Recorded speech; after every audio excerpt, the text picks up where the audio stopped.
Welcome back to highlights from the remaining games in Week 7 of the United States Chess League. This is FM Mike Klein reporting. After the battles were over, we have a new leader in the East. And amazingly, 7 of the 8 teams in the East have won 50% of their games or more, and the one team that hasn't, New Jersey, amazingly still has a winning match record. The Philadelphia Inventors won this week, and in doing so overtook the New York Knights atop the Eastern standings. Their top player, Grandmaster Sergei Ehrenberg, won over Grandmaster Vladimir Romanenko, and their other win came in the upset variety on board 3. FIDE Master Dov Gorman faced one of the tougher board 3s in the league, International Master Lev Milman, but he dispatched him nonetheless. Gorman's c-pawn stayed alive and lurked all game.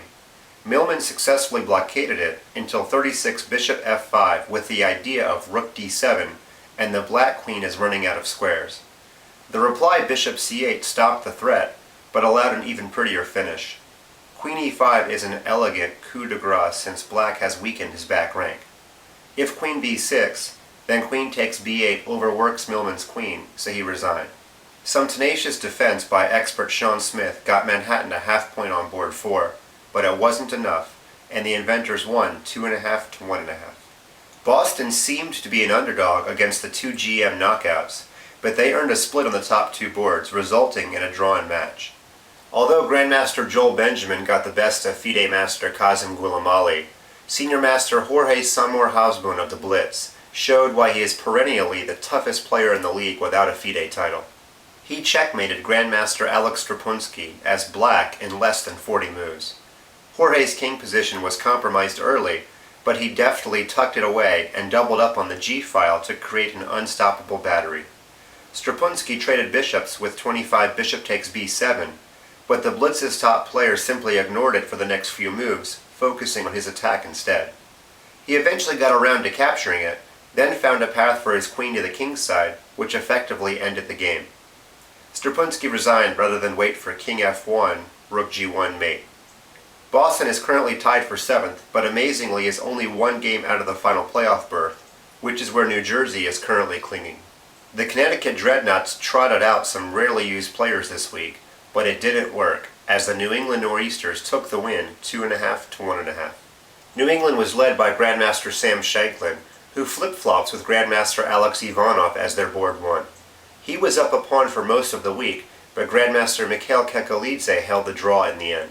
That left it to boards 2 and 3, where Shanklin's teammates came through with 2 points to clinch the match.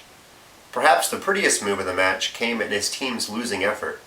The young National Master Kapil Chandran, who won the only game for Connecticut, looked like his king would not survive the onslaught from Bennett Pellos, who began with a rook sacrifice and proceeded to rid Chandran of his minor pieces that might otherwise help in the defense. After 34 bishop g2, Pellos' queen was ready to finish things off, until white found the resource knight g5, obstructing the rook from the bishop, guarding f3, and with a tactical point, that rook takes g5 is answered by queen f8 check, and white will either trade queens or counterattack on the c-file. Chandran consolidated his material advantage and won a few moves later. In the final match, all 4 games were decisive, but Baltimore won the top 3 to beat the New York Knights 3-1. There was no doubt as to the highlight of the match, as Baltimore's National Master Jared Defybaugh, who always seems to play interesting games, landed an astonishing blow against National Master Justice Williams. The pawn sacrifice 17d5 looked speculative at best, but it soon became apparent that black's queen was running out of squares, and she was tied down to the bishop on e7. The white rooks got very powerful, and Defybaugh followed up with another shot, bishop takes g7. A few moves later, his queen staircased to h6, and he completed the game of the week winning effort with the pretty knight to g6, threatening both mate on h8 and on e7. If the knight is captured, the rooks finally join in, and rook takes e7 is fatal. As a result of the win for the Kingfishers, both teams are now tied for 2nd place in the East.